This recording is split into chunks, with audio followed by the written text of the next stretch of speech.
We zijn op weg naar de organisatie van Egopop. Muzikaal willen we graag met ze terugblikken op het afgelopen jaar. En wat zij niet weten, en wij wel, is dat we ook een leuke verrassing voor ze in petto hebben.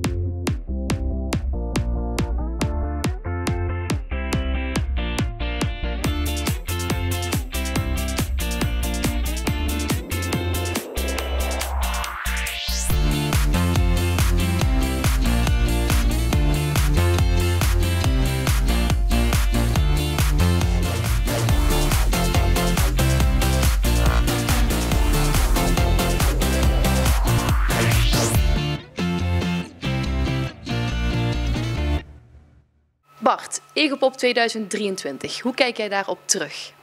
Eén groot succes. Andere woorden heb ik er niet voor. Wat was je hoogtepunt? Eigenlijk alles. Het liep lekker in de voorbereiding na jaren van corona, dat we maar een beetje bleven aantobben. En eigenlijk vanaf het moment dat we het terrein opliepen en gingen bouwen, het was gewoon echt allemaal top.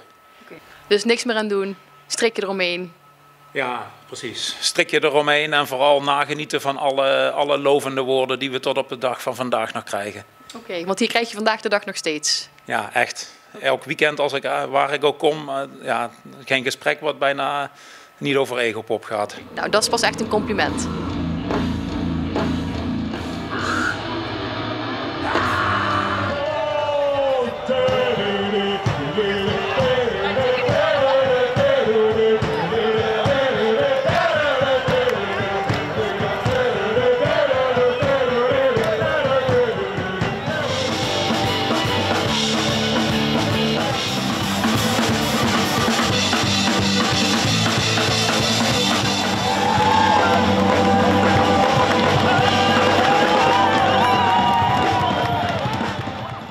Jarno, jij bent onder andere verantwoordelijk voor de programmering van Egopop. Hoe kijk jij terug op deze editie? Ja, het was wat Bart zegt, één groot succes. 5 jaar geen Egopop gehad.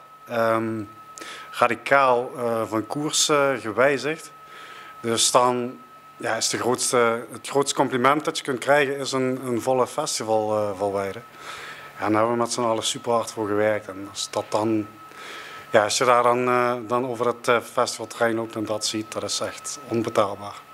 Want dit jaar een andere koers, veel lokale bands, lokale acts. Is dat iets wat jullie de komende jaren willen continueren? Ja, het succes heeft zich bewezen. Hè. Breed programmeren in plaats van dure headliners. Dat concept heeft zich in ieder geval in deze regio wel bewezen. En ook hier op Egopop. En ook een aantal... podia's meer, waar gewoon iedereen zijn eigen ding kan doen en kan zien. Dus,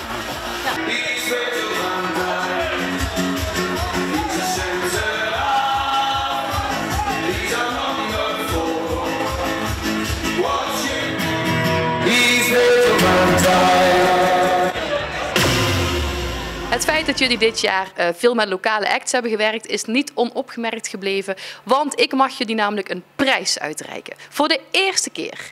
Jullie hebben namelijk de Popplaza Popprijs gewonnen. Alsjeblieft.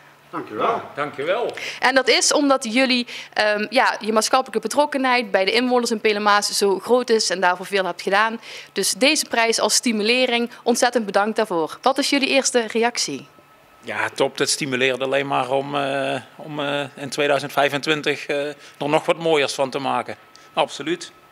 Ja, top. Dankjewel. Zoals ik al zei, de mooiste prijs die je kunt krijgen is een volle festivalwijde. Maar de waardering vanuit de muzikanten en bands uit Pelemaas en de bovenliggende organisatie zoals Popplaza. Ja, super. Dankjewel. Nou, heel graag gedaan. Jullie bedankt en heel veel succes met de voorbereidingen richting 2025. Ja, dankjewel.